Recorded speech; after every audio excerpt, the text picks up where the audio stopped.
Bonjour à tous, c'est David, bienvenue dans cette nouvelle vidéo. Aujourd'hui, on va voir ensemble pourquoi certains n'ont pas envie de faire du sport, n'ont pas l'énergie de faire du sport. Alors pour commencer, est-ce que c'est une question d'envie de faire ou de ne pas faire de sport? Il y a des personnes qui sont motivées pour faire du sport, ou une activité physique en général, et puis il y a d'autres personnes qui ne sont pas du tout motivées et qui sont même plus que pas motivées, qui n'ont pas l'énergie de faire du sport. Alors je vais parler de cette deuxième catégorie-là. Ce qu'il faut savoir, c'est que tout se joue dans votre alimentation. Si vous avez une alimentation comme celle que je conseille, vous, a priori, votre corps il aura ce dont il a besoin, il sera pas en déséquilibre et donc l'envie de sport va remonter. Donc si vous mangez trop de glucides, c'est le cas notamment des végétaliens, des véganes, qui, comme ils ne mangent pas de protéines animales, ils sont obligés de compenser par des aliments qui sont riches en protéines végétales. Et donc, ce sont les légumineuses et les céréales. Donc, généralement, ils vont manger entre 70 et 80% de glucides, ce qui est énorme. Alors, ce qui se passe quand on mange trop de glucides, c'est que ça fait monter le taux de sucre dans le sang. Je rappelle que quand vous mangez des sucres complexes, ce qu'il y a dans les céréales, dans les légumineuses, dans le pain complet, dans les pâtes complètes, dans le riz complet, etc. Ces sucres complexes, ils vont être coupés en petits morceaux et vont être transformés en sucre simple. Ce qui va passer dans le sang, ça va être un sucre simple qu'on appelle le glucose. Ce glucose, il va arriver en quantité massive dans le sang, il va faire monter la glycémie. Du coup, le corps va produire de l'insuline pour faire baisser ce taux de sucre dans le sang, puisque l'excès de sucre est un poison pour l'organisme. Et c'est pour cette raison qu'on a quand même un mécanisme efficace qui est la production de l'insuline par le pancréas. Sauf qu'en mangeant des glucides tout le temps et en trop grande quantité, notre taux de sucre dans le sang il sera tout le temps élevé. Tout le temps, tout le temps, tout le temps, tout le temps. Et du coup, on aura un niveau d'insuline qui sera tout le temps élevé. Et l'insuline, ok, elle fait baisser le taux de glucose, mais c'est l'hormone du stockage, puisqu'elle va permettre de faire entrer le glucose dans le sang, elle va transformer l'excédent de glucose en gras, et tout ça, ça va être stocké dans nos cellules. Et si vous avez un taux d'insuline qui est constamment élevé, que donc vous êtes en mode stockage constamment, les choses elles vont un petit peu s'emballer. Votre corps, il sera toujours en mode stockage. Et ce qui va se passer, c'est que votre corps, il va mettre en stockage même ce dont vous avez besoin au quotidien. C'est comme ça qu'on voit des personnes qui sont en surpoids, qui sont fatiguées, mais vraiment fatiguées, parce qu'elles n'ont plus de jus en fait. Parce que l'énergie dont elles ont besoin au quotidien, elle n'est plus là. Le corps il est en mode stockage continuellement, donc ils sont en carence énergétique, tout est envoyé dans les entrepôts, il n'y a rien, il n'y a plus assez d'énergie, de glucose, qui est envoyé au corps, aux muscles. Et du coup ces personnes, elles vont prendre du poids, mais leur organisme va crever la dalle. En fait c'est ça qu'il faut comprendre. Ces personnes-là, elles sont carencées en glucose, si on peut dire ainsi. C'est qu'il y en a tellement qui est envoyé en stockage, quasiment tout est envoyé sous forme de stockage, donc il n'en reste même plus assez pour pouvoir être naturellement en forme, pour pouvoir être bien, faire tout ce qu'on a à faire. Et c'est ça le problème, c'est que en mangeant tous ces glucides, en ayant un taux de glucose toujours élevé, en ayant un taux d'insuline toujours élevé, la machine s'emballe et donc on finit par ne même plus avoir assez de glucose pour nos besoins quotidiens. Bon alors comment faire pour enrayer tout ça? C'est pas compliqué, il faut diminuer la quantité de glucides et augmenter la quantité de lipides, de bons gras. Je sais que ça va à l'encontre aussi de ce que certaines personnes disent. Il se trouve que les recherches de ces 10-20 dernières années montrent que c'est comme ça que ça fonctionne.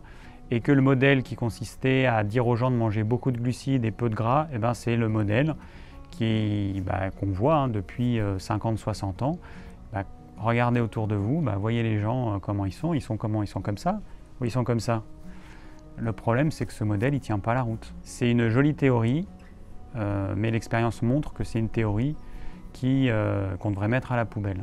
Donc du coup, le meilleur moyen de retrouver de l'énergie, c'est de diminuer sa quantité de glucides, d'augmenter la quantité de bons gras et puis de manger une protéine. Alors moi je conseille de manger une bonne protéine animale une fois par jour Parce que par expérience, je sais qu'il y a beaucoup de personnes qui ne sont pas capables d'assimiler les protéines végétales. Donc c'est bien beau de dire que dans telle légumineuse, il y a 30% de protéines, mais si vous en assimilez que 0,1%, ça va vous servir à quoi qu'il y en ait 30 ou 50 ou 100%?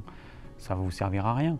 Si vous n'arrivez pas à les assimiler, eh bien vous pouvez en manger autant que vous voulez. Vous allez être obligé de manger en même temps énormément de glucides, puisque je rappelle que les céréales et les légumineuses, c'est majoritairement des glucides et plus ou moins de protéines, donc on ne peut pas séparer les deux. Et du coup, vous allez vous gaver de glucides, en plus des protéines végétales que vous n'arrivez peut-être pas à assimiler. Donc, soit vous savez que vous assimilez bien les protéines végétales parce que vous en mangez depuis longtemps, vous avez une bonne masse musculaire, vous maigrissez pas, soit vous savez que dès que vous arrêtez de manger suffisamment d'œufs, de poissons, de viande, de volaille, et vous savez que vous maigrissez et du coup il faut que vous intégriez plus de protéines animales. C'est aussi simple que ça. On est fait comme ça, on est tous avec un certain patrimoine génétique. Il y a des personnes qui vont être capables d'assimiler plus ou moins bien les protéines végétales et puis d'autres qui seront incapables. Moi j'en fais partie, donc je sais très bien que si j'arrête de manger des protéines animales, mais je fonds à une vitesse, c'est la folie. Et je le rappelle, ce qui est pervers, c'est qu'au début on se sent allégé, tout va bien, sauf que ce dont vous ne vous rendez pas compte, c'est que votre corps, comme vous ne lui apportez pas de protéines qu'il est capable d'assimiler, il va utiliser les protéines des muscles. Donc au début tout va bien, vous ne vous rendez pas forcément compte, mais vous êtes en train de vous auto-digérer, de digérer vos propres muscles pour pouvoir assurer un fonctionnement normal de votre corps, puisque les protéines, on en a besoin pour tout. On en a besoin pour fabriquer des enzymes, on en a besoin pour fabriquer des hormones, des neuromédiateurs, on en a besoin, toutes les réactions biochimiques du foie, elles vont avoir besoin de protéines. Les protéines, c'est vital, on en a besoin, donc on ne peut pas faire sans. Donc si vous n'en apportez pas et que c'est pas suffisant, ou alors que ce n'est pas suffisamment assimilable, eh bien votre corps, il va puiser dans ses réserves de muscles. Alors après la question, ça va être quelle quantité de glucides je dois manger, quelle quantité de gras. Ça, je ne peux pas le savoir. Il y a des personnes qui vont être, qui auront tellement déréglé leur organisme qu'elles devront quasiment pas en manger. Elles devront en manger maximum 20 grammes par jour. Alors si vous ne savez pas ce que ça fait 20 grammes, vous prenez une table d'analyse nutritionnelle pour regarder par exemple 100 grammes de pain complet, dans 100 grammes de pain complet, combien il y a de glucides. Vous coupez une tranche de pain et puis vous la pesez, vous voyez combien ça fait. Comme ça, vous verrez la quantité que vous ne devez pas dépasser par jour. Alors il y a des personnes, il ne faut pas qu'elles dépassent 20 grammes de glucides par jour. Il y en a d'autres, ce sera 50, il y en a d'autres, ce sera 100. Et ça, je ne peux pas le savoir à votre place, il n'y a que vous qui pouvez le savoir. Donc vous allez tester. Vous diminuez la quantité de glucides, vous augmentez la quantité de bon gras. Donc allez voir la vidéo que j'ai faite sur le bon gras si vous ne savez pas ce que j'appelle le bon gras. Et vous voyez ce que ça donne. Toujours même énergie, toujours fatigué, toujours pas envie de faire du sport, pas motivé. Vous diminuez encore la quantité de glucides, vous augmentez encore un petit peu la quantité de bon gras. Vous testez pendant une semaine comment vous sentez. Toujours pareil, pas mieux, vous continuez à diminuer les glucides, vous augmentez la quantité de bon gras. Et puis comme ça, vous verrez à quel point vous devez éliminer les glucides tout simplement. Alors les glucides, vous n'en avez pas que dans les céréales et les légumineuses, vous en avez aussi dans les légumes. Il y a des légumes qui vont contenir plus ou moins. Forcément, la pomme de terre elle contient plus de glucides que l'oignon ou que le poireau.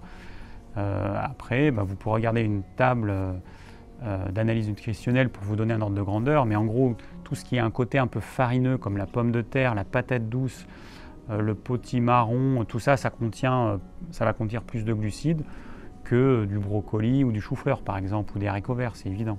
Et puis dans les glucides, il y a forcément tout ce qui est sucré, tout ce qui a un goût sucré. Ça, ce sont des sucres rapides, ça fait partie des glucides. Et donc là, encore une fois, vous allez devoir diminuer, voire supprimer. Il y a des personnes qui doivent, dans un temps, supprimer tout ce qui a un goût sucré, les fruits y compris. Parce qu'il faut arriver au stade où leur insuline diminue, elle redevient à un niveau normal. Et ça peut prendre quelques semaines à quelques mois. Alors surtout, il ne faut pas avoir peur de manger beaucoup de gras. Même si vous êtes en surpoids, ou même je dirais surtout si vous êtes en surpoids, si vous diminuez suffisamment la quantité de glucides, que vous en prenez vraiment peu, mais que vous augmentez en même temps la quantité de bons gras de façon à être bien rassasié quand vous mangez, vous verrez, vous allez maigrir. C'est magique en fait. Vous allez manger beaucoup de gras, vous allez manger des œufs, du beurre, du fromage pour ceux qui mangent du fromage, de la viande grasse, voilà, toutes ces choses qui peut-être vous font envie. Vous allez en manger beaucoup, mais vous allez tellement diminuer la quantité de glucides que votre insuline va rester à un niveau bas. Donc vous n'allez plus stocker tout ça. En fait, tout ça, vous allez l'utiliser. Vous allez l'utiliser.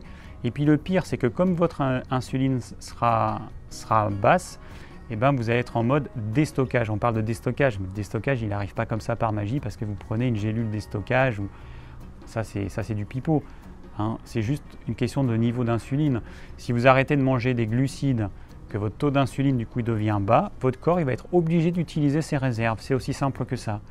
Donc mangez beaucoup de gras parce qu'il vous faut une bonne source d'énergie qui ne va pas faire monter votre taux d'insuline, donc c'est le cas du gras. Mangez peu de glucides et puis vous allez voir par magie, vous allez apporter du bon gras pour votre système nerveux, pour votre système hormonal, pour votre peau, pour votre système immunitaire. Ça va en même temps diminuer l'inflammation parce que je rappelle que l'insuline, c'est une hormone qui est pro-inflammatoire. Donc les personnes qui ont un niveau d'insuline toujours élevé parce qu'elles mangent trop de glucides, eh bien, elles vont avoir des maladies inflammatoires, des maladies en HIT. Toutes les maladies en HIT, ça peut être des cystites, ça peut être de l'arthrite, ça peut être de la sinusite. Toutes les maladies en HIT, eh bien, elles vont être favorisées par un niveau d'insuline toujours élevé si on mange trop de glucides constamment, trop de choses sucrées, trop de glucides complexes, trop de céréales, trop de pain, trop de pommes de terre, etc. Voilà, tout ça, il va falloir le diminuer. Et au bout d'un moment, alors ça va dépendre de vous, hein, ça va dépendre du temps que vous allez mettre à diminuer les glucides et augmenter en même temps le bon gras, et bien vous allez voir que votre énergie elle va remonter. Et vous allez même être surpris que vous aurez envie de faire du sport. Vous allez avoir besoin de faire bouger votre corps. C'est un petit peu magique, mais à un moment donné, ça vient comme ça. Vous avez besoin de vous bouger. Et il y a des gens qui ont tendance à croire que certaines personnes en surpoids sont feignantes, mais ce n'est pas de la fainéantise, c'est juste qu'elles ont beau être en surpoids, voire obèses, leur organisme crève la faim. En fait, leur organisme meurt de faim parce que tout ce qu'ils ingurgitent, c'est envoyé directement en stockage. Il n'y en a même plus assez pour les besoins quotidiens. Et ça va se réguler comme par magie. Donc, les légumes, vous pouvez en manger alors, quasi à volonté, ça dépend ce que vous mangez comme légumes, mais vous pouvez manger beaucoup de légumes, les légumes verts, tout ça, vous y allez à fond. Et là, il faut rajouter du bon gras. Là, il faut en rajouter du beurre, de l'huile de coco, de l'huile d'olive, des œufs. Si vous mangez du fromage, vous en rajoutez, de la viande grasse, il ne faut pas hésiter. Mais par contre, il faut diminuer impérativement les glucides, diminuer le pain, diminuer les pâtes, diminuer le riz, diminuer la semoule, tout ce qui a un goût sucré, diminuer suffisamment pour que vous perdiez du poids déjà, et puis que vous ressentiez votre énergie qui remonte. Donc encore une fois, il n'y a pas de recette miracle, il n'y a pas de quantité à manger, à peser, tant de quantité de glucides par jour, par personne.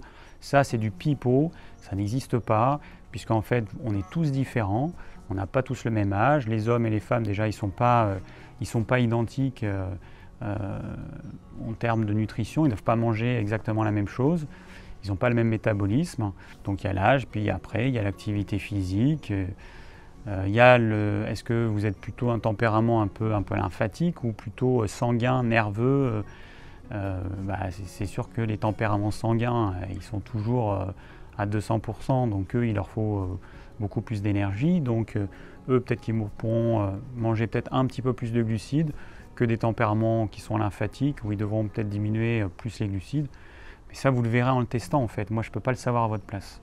Voilà, donc en conclusion, si vous suivez ces conseils qui finalement, c'est du bon sens, si vous diminuez les glucides de façon à faire baisser l'hormone du stockage qui est l'insuline, eh ben, vous allez pouvoir utiliser vos réserves comme énergie et non plus dépendre de l'alimentation comme énergie.